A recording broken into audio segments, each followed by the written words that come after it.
Hello, my name is Dave Keller. I'm the Chief Market Strategist at StockCharts.com. Ralph Acampora is a name that is known to many in the financial industry for very good reason. He essentially taught the street how to use technical analysis in their investment process. He taught for decades at the New York Institute of Finance, also served at some of the largest investment shops on Wall Street.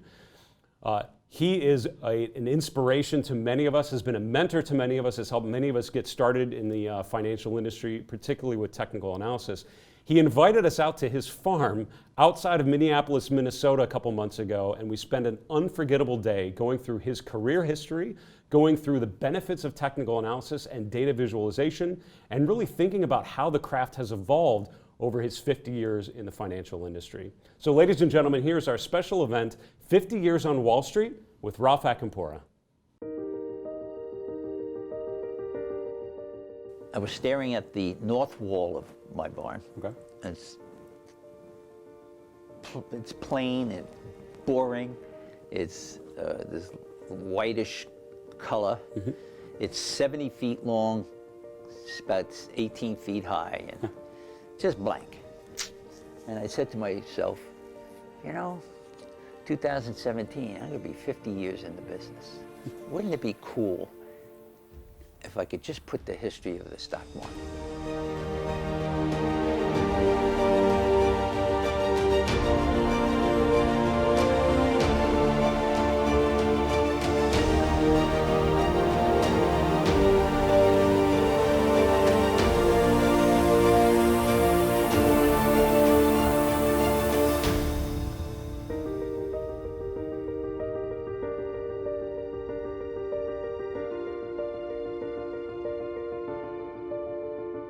That's where the idea came from. I wanted to capture my 50 years.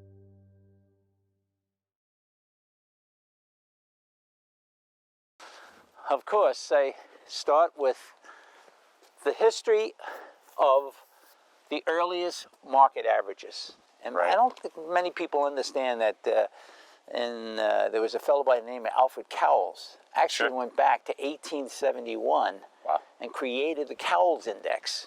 Mm.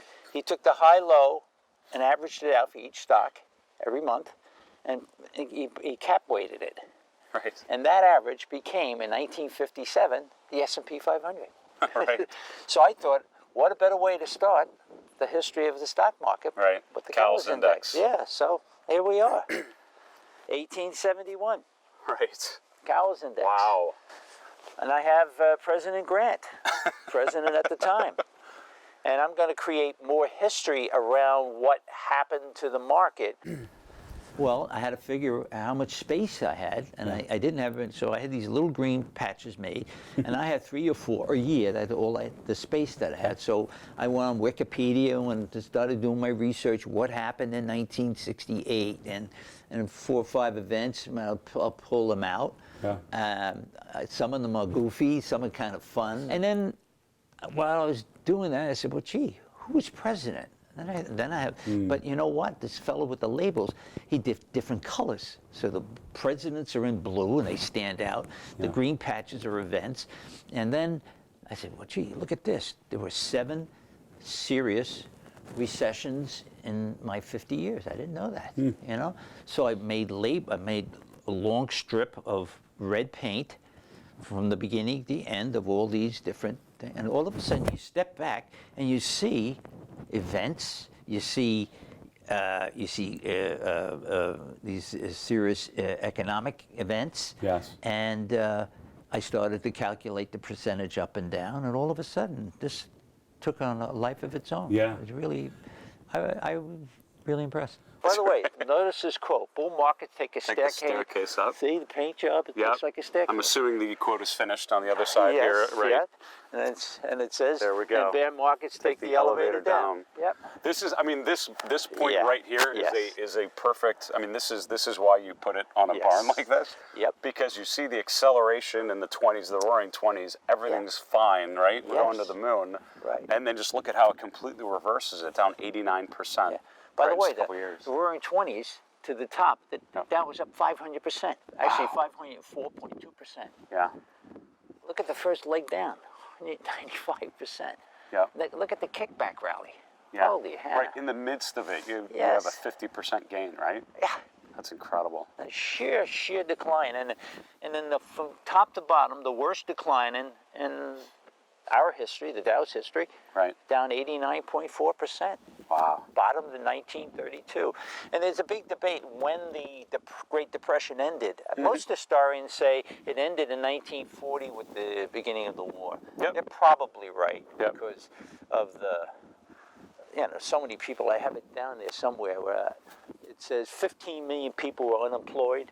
Wow. The 9,000 banks failed in that period of time. Wow. Isn't that amazing? Yeah, and you look at from the low, right, 1932, just during the Great Depression, right, then into 1936, 37, the market's up 400%, yes, right? exactly. I mean, well, that was, I think, I'll give him credit, Roosevelt, President Roosevelt, Franklin Delano Roosevelt, the New started Deal coming and out all with of the that. New Deal, and people started feeling, well, maybe we got someone that's going to help us out. Yeah.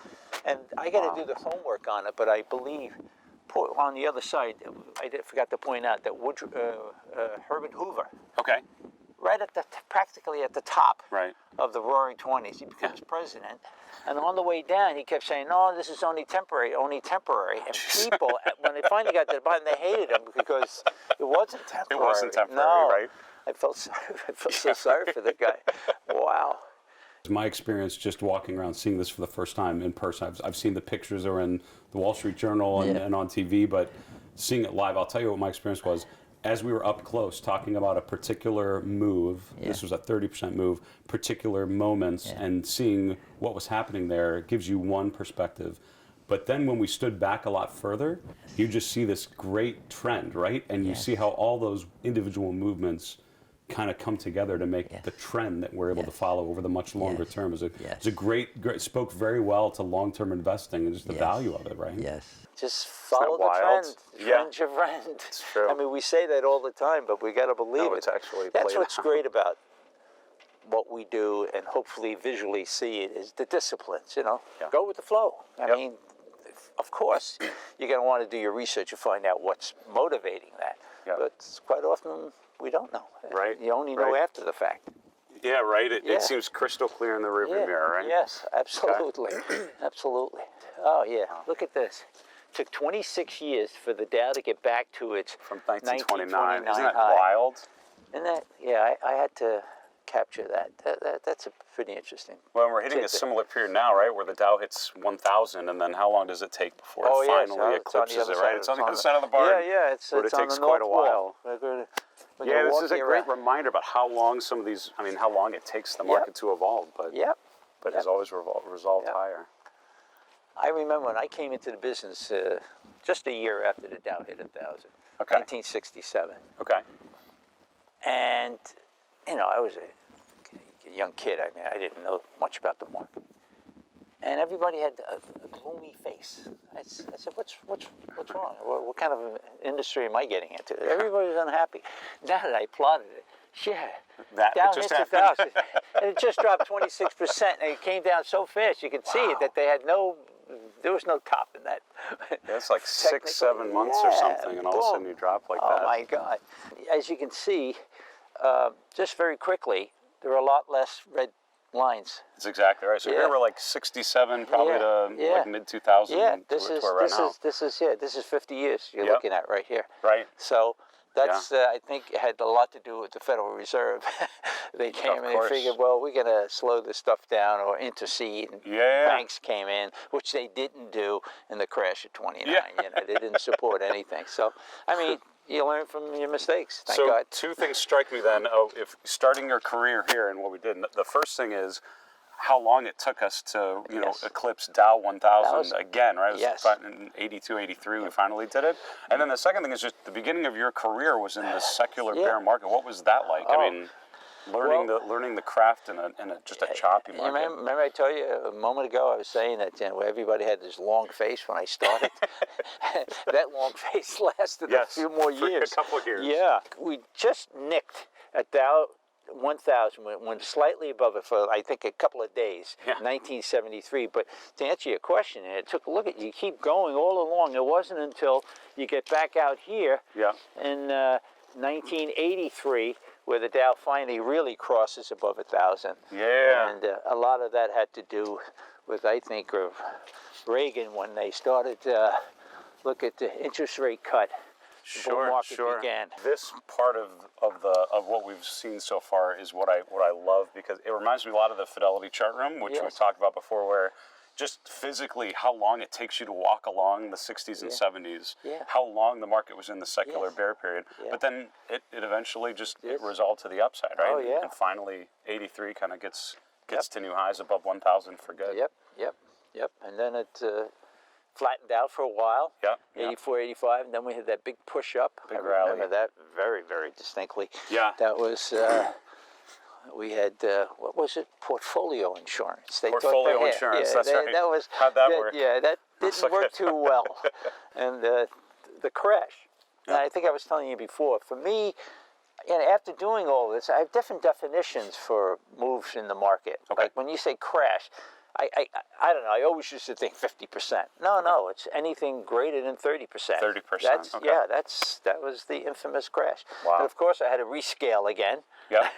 Because had to... Got to make room for the upside. Yeah, but look at that. Look at, even with my chart, you can see that down in that area, the Dow was around 2,000 or so, and that was a slow but long, gradual, wonderful grind back up. Yeah. And that was the peak back in 2000 when the Dow hit 11,000. See, so it went from 2,000 to 11,000. So this, this stretch, how did you? The 87, you're sort of now clicking pretty well in your career. What do you tell clients, or what do you tell people when the charts look that bad that quickly? How do you deal with that? Well, if you'd asked me what was my worst call, that was my worst call. Okay. I was on the cover of Barron's magazine about 2 weeks before with a couple of guys, Bob Prechter, Elliott Wave. Sure. He was he was calling for a crash. Pretty bearish. A couple of other guys, Marty Zweig, was a dear friend of mine at the time. Unfortunately passed away, but Marty was also looking for, and they used the word crash. Marty was on television, and I was looking for a decline. I did not, foresee that kind of thing. Yeah. So that was my bad call. My good call is over there. Okay. You've had plenty of good calls. I'll talk about my good call, which is at right around 4,000. Yeah. In 1994. Right. Remember I was telling you that story about Ken Ward, who was saying the most difficult market was the one that kept going up, and they didn't believe it. Well, that's what was happening. Look at it. It kept going up, and no one was believing it. And what I did is I went back and I read every Wall Street Journal from 1960 to 1966, and that was my report. I went back, and you know what we had in common with that period of time? Low inflation, low interest rates. That's right. Okay. That's what it was. Yeah. And that was the theme of my report. Very interesting. And I was wrong. I thought it would take 3 years. It only did 2 years. It did it in 2 years. Yeah, that was very exciting days. Yeah. Yeah, there's Ralph's Dow 7000 report, right? Dow 7000. That was that was a classic gutsy classic call, right? At a time when that seemed seemed outrageous, but then we got there way quicker than anyone realized, right? Yep. It was God bless technical analysis, and then because it forced me to go back and find a reason for why the market wasn't coming. Well, that's a really good. That's a good lesson for technicians. I feel like with a lot of financial research, we don't learn some of the really good lessons of history, and so you went back to a period that felt similar to what this looked like, and turned out to serve you pretty well. Yeah. And then you put out a Dow 10,000 report. I remember looking back and reading too. That's which we ended up hitting. Dow 10,000. Oh, there we go. Okay, 97. Yeah, it was a couple of months later. I put out that report. And look at this decline, huh? Yeah. 54. It took out the bush. The market took out your bush here. 54% decline. 54.4% decline. Now that we've gone through the entire history of the Dow, that's the second worst decline in history. Yeah. I don't think people realize that. We came this close to a global depression. Yeah. And thank God that everybody stepped in and did the right thing and supported it. If not, I don't have enough wall. I'd have to dig down. I'd have to get my shovel out instead of my paintbrush. I'm glad it didn't come to that. No, yeah, no. Isn't that something? Wow. And here we are now. Yeah. Well, it's a You know, theme. I- It's a theme that's played out so many times, right? You have this huge climactic decline, and then as it's happened every time, we continue higher, over right? time, yes. Look at that, and no red lines, no recession not yet, right. anyway. Yep. And I think I was telling you, the Wall Street Journal came out just as I finished this chart in 2017. It said they wanted to do an article. And I said, please wait, because when the Dow goes through 23,000, you can say the market went through the roof, and it did. So literally off the top of the barn here. Right through the top of the barn. Yep. And look at that. Look at the moving averages and everything are in place. And of course, President Obama came in right at the bottom. Yep. Good for him. Yep. Reminded me in a way of Franklin Delano Roosevelt coming in right at the bottom. Right. You know, it's and Bush, of course, gets lambasted for that. Yeah. Maybe so, maybe not. I don't know. But like Hoover, see, there's history. Yep. Doesn't repeat, but it rhymes. What strikes me as we were doing it was your career as that one sort of north face of the barn, right? Yep. Going from, what was the start, 1970? 67. 67, all the way to, to where we're at now. Yeah. How, is there a way you can summarize, what has that experience been like for you? How, when you look back, what thoughts come to mind? What's your reaction to that? When you and I were looking at that particular section of the chart, you said to me, my gosh, your first 15 years, you lived in a secular bear market. That's right. And I said, and you brought up a lot of bad memories for me. But Sorry about that. no, that's okay. But yes, it wasn't until the early 80s that we finally broke through 1,000. Yeah. And the rest is history. And sure, we have bear markets, but I'm a long-term bull. Yeah. And I've maybe been accused of being too bullish sometimes, but I think in the long run it pays to be an optimist.